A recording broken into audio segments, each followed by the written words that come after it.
দিনটা ছিল 24শে জানুয়ারি। প্রচণ্ড ঠান্ডা ছিল, আর এই বছর মনে হয় সব থেকে বেশি ঠান্ডা পড়েছে। দেখতেই পাচ্ছ আমি এতগুলো চাপিয়েছি এবং কাঁপতে কাঁপতে অটোতে করে যাচ্ছি।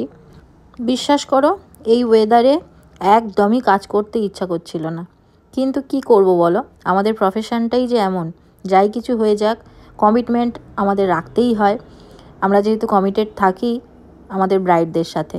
তো এই ব্রাইডটা ছিল 22 তারিখের, আমার ফার্স্ট ব্রাইড যাকে সাজিয়েছিলাম। আজকে 24 তারিখ ও রিসেপশন, ওকেই সাজাতে যাচ্ছি। আমার আগেই তৃষা এবং ক্যামেলিয়া আজকের আমাকে অ্যাসিস্ট করতে যাবে, ওখানে পৌঁছেই গেছে ওরা। আমি গেলে তারপরে ওরা লাগেজ নিয়ে দেখো আমরা এবারে ক্লায়েন্টদের বাড়িতে ঢুকবো।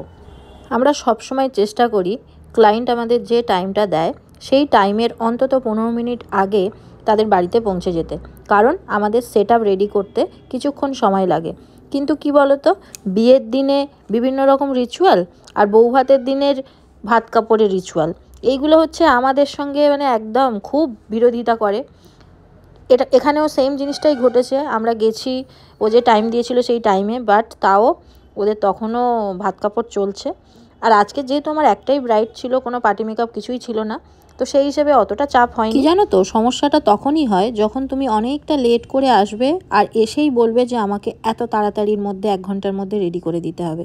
সত্যি কথা বলতে না, ওই রকমভাবে সাজালে কোনোভাবেই তোমার স্পেশাল দিনে স্পেশালভাবে তোমাকে সাজাতে আমরা পারি না, এটাই সমস্যা হয়। কিন্তু এই ব্রাইডটা আমার খুবই ভালো ছিল, দেরি হয়তো একটু হয়েছিল, বাট ও কোনোভাবেই আমাদেরকে তাড়া দেয়নি, আমার সাজাতে কোনো রকমভাবে ডিস্টার্ব করেনি, বলেনি একবারও যে আমাকে তাড়াতাড়ি সাজিয়ে দাও বা কিছু। এই সময় আমরাও তাই বসে বসে একটুখানি রিচুয়ালগুলো দেখছিলাম। আর এখানে মুড়োটার সাইজ, বাবা কি বড়, আর খুব সুন্দর করে সাজিয়ে গুছিয়ে ওকে ভাত কাপড় দিচ্ছিল।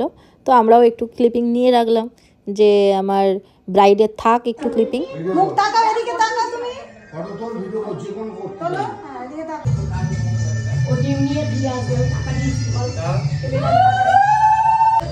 না না, মাথাটা যেন খাচ্ছে সেরকম বড় করে হাতে দিয়ে বলা, মাথা দিয়ে থাকে বাবা, এরকম ধর, এরকম ধর,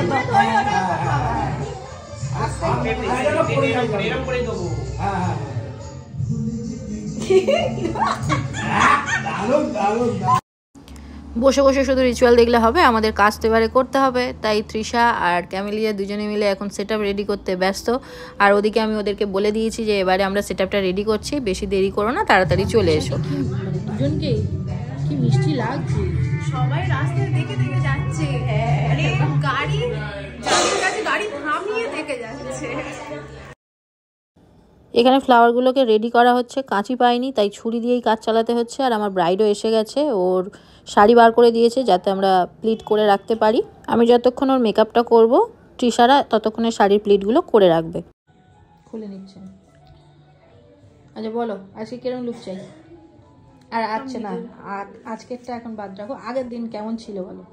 সবাই খুব ভালো বলেছে, মানে ক্যামেরাম্যান বলছে কে, মেকআপ আর্টিস্ট কে, সবাই খুব ভালো বলেছে। আর তুমি যেহেতু, আমি পুরোটা কমপ্লিট করতে পারিনি, তোমার মধ্যে একটুখানি ধুকপুকুনি ছিল, কিরকম কি হবে না হবে, একদম ঠিকঠাক করেছে তো তৃষা?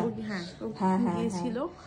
আর আরেকজন যেমন মানে একদম সুন্দর করে, তুমি যেরকম চেয়েছিলে সেরকমই করেছে তো? তুমি স্যাটিসফাই? ওকে ওকে। সবাই মানে সবার খুব ভালো লেগেছে, মানে একদম মানে এখনকার ধরো মানে আমরা যেমন চাই আগের থেকে, মানে সব পিসি মাসি সবাই থাকে না, ওদের যে ওই লুকটা যেমন ছিল একদম সাবেকি লুকটা সবার খুব পছন্দ হয়েছে সবাই। এবার বলো আজকের কিরকম চাও? আজকের তো রিসেপশন, আজকের একটু হাটকে হোক, একটু হাটকে হোক, একটু চোখটা বোল্ড করবো, মানে বোল্ড বলতে একটু আগের যেমন একদম একটু মডার্ন টাইপ যেমন একটা লুক থাকবে। ঠিক আছে, ওকে, দেখি চেষ্টা করি কি করতে পারি, দেখি।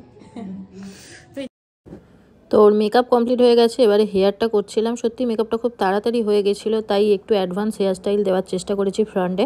ও যেহেতু খোঁপাই করতে চেয়েছে তাই ব্যাকে কিছুই করা গেল না, কিন্তু ফ্রন্টটাকে একটুখানি অ্যাডভান্স করে করার চেষ্টা করেছি, যেটা ওর খুব ভালো লেগেছিলো।